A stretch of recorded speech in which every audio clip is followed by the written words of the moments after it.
Welcome dear student, स्वागत है आप सभी का आपके इस अपने यूट्यूब चैनल साइंस बोर्ड में। आज हम लोग रेस्पिरेशन के मैकेनिज्म को डिस्कस करेंगे। Mechanism of respiration.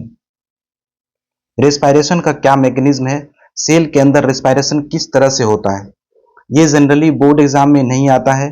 इस टॉपिक को 11th में काफ़ी डिटेल में दिया गया है, तो हम लोग एक नॉलेज के व्यू से या फिर अगर 11th के हैं तो उनके लिए ये टॉपिक बहुत ही इंपॉर्टेंट है। रेस्पिरेशन हम लोग जानते हैं सेल के अंदर होता है, साइटोप्लाज्म में कुछ होता है और उसके बाद एक माइटोकॉन्ड्रिया सेल ऑर्गेनेल है उसमें। रेस्पिरेशन मेनली 4 स्टेप में कंप्लीट होगा। पहला है ग्लाइकोलाइसिस। ग्लाइकोलाइसिस ग्लाइकोलाइसिस पहला स्टेप है। ग्लाइकोलाइसिस होता है कहां पर? साइटोप्लाज्म में। साइटोप्लाज्म सेल के अंदर, साइटोप्लाज्म में। ग्लाइकोलाइसिस ऑक्सीजन इंडिपेंडेंट है।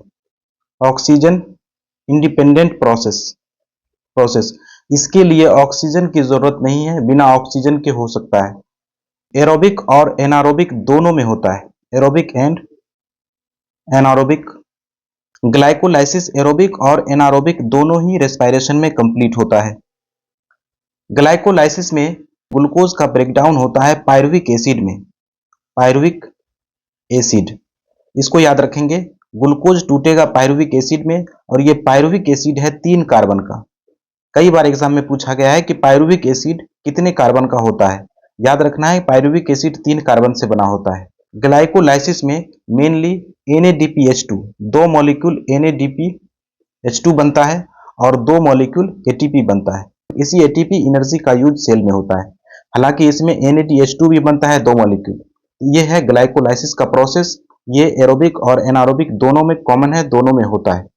रेस्पिरेशन का दूसरा स्टेप है लिंक रिएक्शन। लिंक रिएक्शन अब यहां से स्टार्ट होगा एरोबिक रेस्पिरेशन, क्योंकि इसके लिए ऑक्सीजन की जरूरत होगी। ऑक्सीजन रहना जरूरी है। Oxygen is present. जब ऑक्सीजन होगा तभी यह प्रोसेस होगा प्रेजेंट। ये कंप्लीट होता है माइटोकॉन्ड्रिया में। माइटोकॉन्ड्रिया,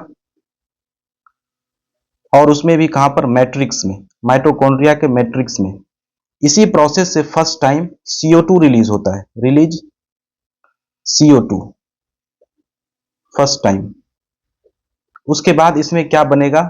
यहां से बनता है 2 NADH2 मॉलिक्यूल। यहां से ATP नहीं बनता है, इसमें केवल 2 NADH2 मॉलिक्यूल बनता है। और इस प्रोसेस में क्या होगा?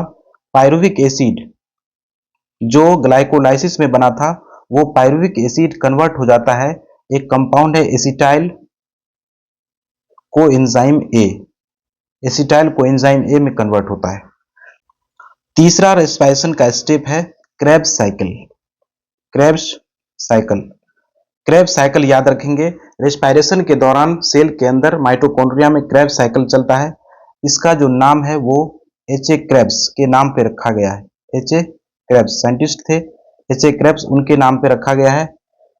क्रेब्स साइकिल मेनली कहाँ चलेगा? ये भी माइटोकॉन्ड्रिया में चलेगा। माइटोकॉन्ड्रिया में कंप्लीट होगा। माइटोकॉन्ड्रिया के कहां पे? मैट्रिक्स में। मैट्रिक्स में। क्रेब्स साइकिल एक साइक्लिक प्रोसेस है। Cyclic process. क्रेब्स साइकिल में एसिटाइल कोएंजाइम A ये बदल जाता है ऑक्जेलिक एसिटिक एसिड में। Oxalic acetic acid. Krebs cycle का जो फर्स्ट प्रोडक्ट जो बनेगा क्रेब्स साइकिल में, फर्स्ट प्रोडक्ट, उसका नाम है साइट्रिक एसिड। Citric acid. और ये कंप्लीट साइक्लिक प्रोसेस है।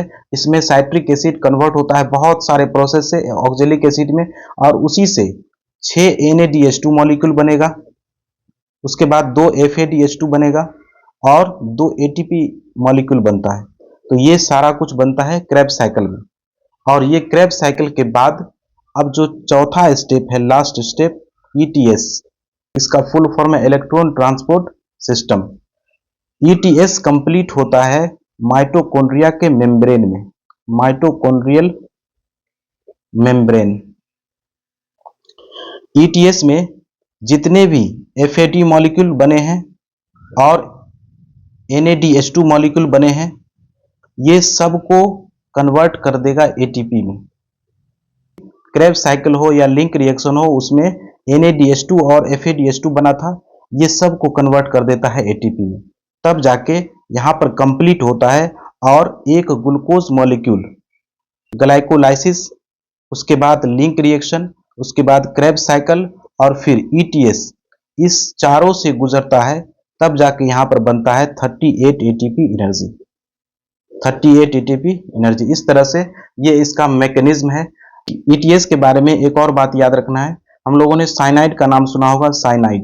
साइनाइड एक हाईली पॉइजन सब्सटेंस है, ऑर्गेनिक कंपाउंड है। Cyanide, hydrogen cyanide HCl। ये हाइड्रोजन साइनाइड किसी भी ऑर्गेनिज्म को केवल 2 से 4 मिनट में किल कर सकता है और इसका अटैक जो होता है वो ETS पर ही होता है।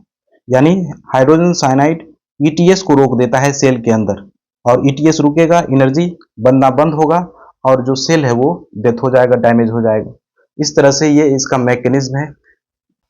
वीडियो अच्छी लगी तो चैनल को लाइक और सब्सक्राइब और शेयर जरूर करें। Thank you.